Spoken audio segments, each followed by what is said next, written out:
My name is Nick Carrillo. I'm the Vice President of WWCCA. As Vice President of the WWCCA, it's my duty to serve the contractor members and serve as a liaison between labor and management, and also meet the needs of our contractor and labor community.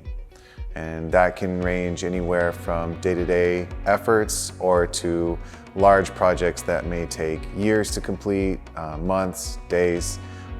Really, we're here as a service, or I'm here as a service to the contractors and their community. What I like most about the job is the people, 100%. The people are the reason I'm here and the reason that I'll stay here.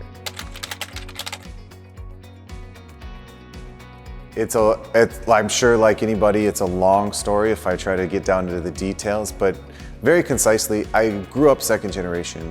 My dad was in the construction industry. I'm very fortunate to work with him today. And so I've always been around job sites and on construction sites. When I went to college, I was also working construction at the time, and I started just earning money, making good money. So I took a full-time career in construction, working in the field, we call it, or on the wall. And I was a plasterer by trade. That ended up getting to be a good, rewarding, fulfilling opportunity for me. I ran work out of town for a lot of projects. I was kind of the traveling superintendent for a shop in Albuquerque, New Mexico. I had an opportunity presented to me where I moved to California to become an architectural rep for a building supply company or a material supplier. So I would be it's a tech rep position. So if there was a failure on a job site or a pre-con meeting had to happen, I would go out there, I'd meet with the individuals, talk about the project, what the scope of work was. To complement that, I also taught contractors how to apply products, technical information about the products. I would do wet wall seminars, which means I would do a small mock-up of an eaves assembly or a hand-applied plaster product and teach contractors or their applicators how to put it on. That opportunity then transferred me to Arizona. So I went from Albuquerque to California, and then I got transferred to Arizona to keep doing what I was doing in California successfully. They wanted to maintain that in Arizona. So they transferred me to Arizona. I started doing the same thing.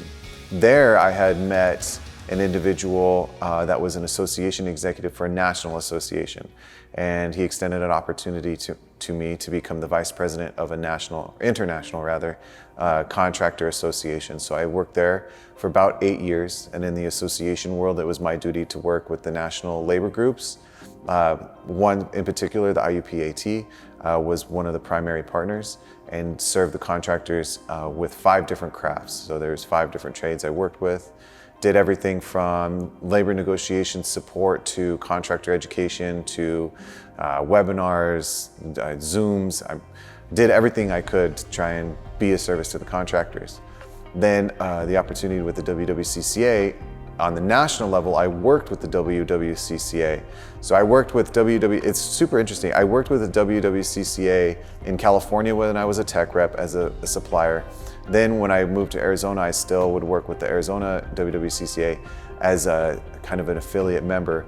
And then at the FCA, I would try to be support to the WWCCA because they would be considered a local affiliate.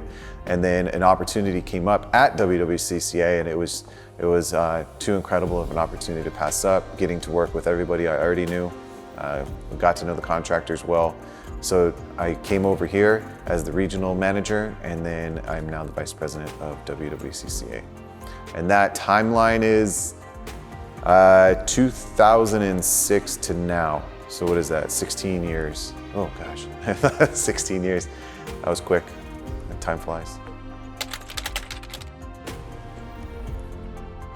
The association, I think the best way to describe my day-to-day, or how I would describe my day-to-day, is in a responsive manner.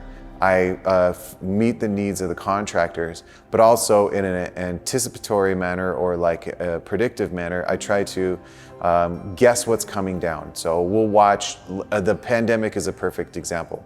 There was a lot of mandates and safety protocols that were required when we were going through the pandemic. Every day, OSHA had a new ruling or new things that came across for contractors to do on their job sites. So we would anticipate those changes, listen to the changes, and try to distribute that information to our contractors. I coordinate membership meetings. I try to be a champion within labor negotiations for the contractors. Yeah, it's ever changing. So you could say I'm a professional relationship builder, and I am an administrative professional in the sense of organizing and managing things for a collective group of people.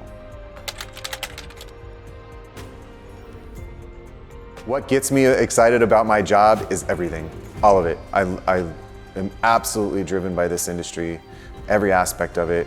The people, if you're asking me to pick one, it's the people, 100%.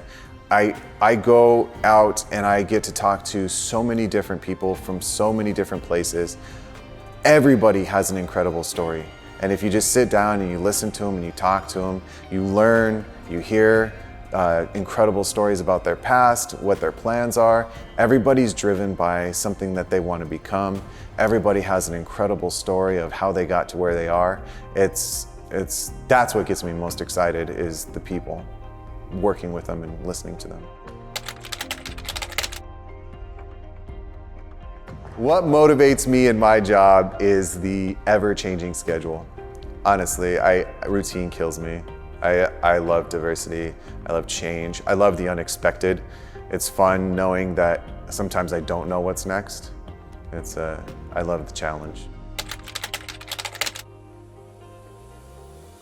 Always, always, always save for retirement. I can't stress that enough. Just take a little bit of that out of your paycheck, every paycheck, and tuck it away. It's insane how quick that money compounds. And if you want to go live that life, that dream scenario, saving for your retirement right away can help get you there much faster. That's like kind of life advice. My personal motto since I was a kid was, I will never settle. So I would encourage everybody to carry the idea that never settle for less than you can be. Always push and pursue to chase what it is you love to do. I could just rattle off all kinds of stuff. My advice for teens, so let's do some quick snippets. My advice for teens is work sucks, that's why it's called work. But you can go through that to find what you enjoy doing. So don't let work be a discouraging thing for you. Understand that there is opportunity out there, and sometimes finding that opportunity takes a little bit of time. I would say nothing is instantaneous. It seems like things happen quickly. When you watch the highlight reels on the internet, social media, reality shows, it seems like everybody found their success so fast. But if you take all the people that are on TV, it's a small percentage of the world. Things take time, and if you're willing to put in the time, the satisfaction, the reward of your effort is that you can't beat it. It's the greatest feeling in the world.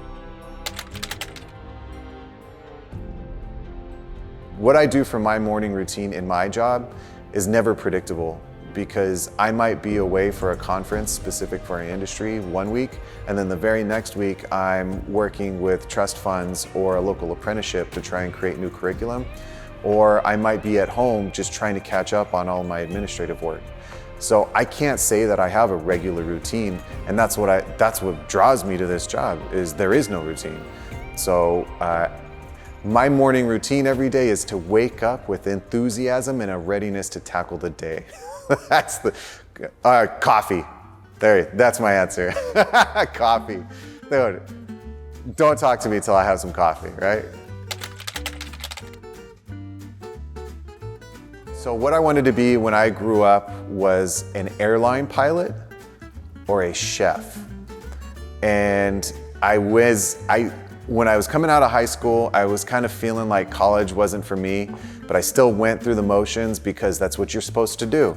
And so before that, I was trying to find different ways to not go to college. So I looked up chef school. There's a school called Le Cordon Bleu. It was like 50 grand. I was like, nah, I'm not looking to go into debt to become a chef. So I went into debt to go to school. It's dumb, right? What I wanted to be when I grew up was a chef and an airline pilot, and then construction found me. If I had to pick a favorite food, it's any dinner is shared with those that I love. How about that one, right? Just right there. I can't pick a favorite. I love food. I love all food.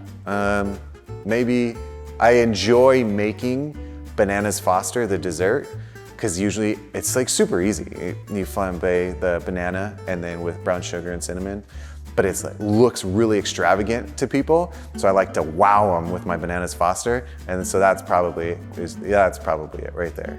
Bananas Foster over vanilla bean ice cream.